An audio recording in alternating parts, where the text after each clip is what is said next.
Hi అండి, నమస్తే. అటుకులతో బోండా ఎలా తయారు చేయాలో చూద్దాం.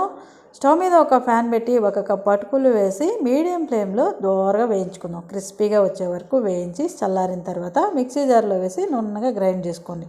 అదే మిక్సీ జార్లో అటుకుల పొడిలో 1 కప్పు నీళ్లు వేసి సాఫ్ట్గా గ్రైండ్ చేసి ఒక గిన్నెలో వేసుకోండి. 2 కప్పులు శనగపిండి, 2 కప్పులు సన్నగా తరిగిన ఉల్లిపాయలు, 1 కప్పు కొత్తిమీర, కొద్దిగా కరివేపాకు, కొద్దిగా పచ్చిమిర్చి, కొద్దిగా అల్లం వెల్లుల్లి పేస్టు, కారం పొడి కొద్దిగా, సాల్ట్ కొద్దిగా, సోడా కొద్దిగా, ఒక అర్ధ టీ స్పూన్ వరకు సోడా వేసి నీళ్లు కొద్దిగా వేసి బాగా కలుపుకొని స్టవ్ మీద ఆయిల్ పెట్టి వేడెక్కిన తర్వాత కొద్దిగా వేసుకోండి.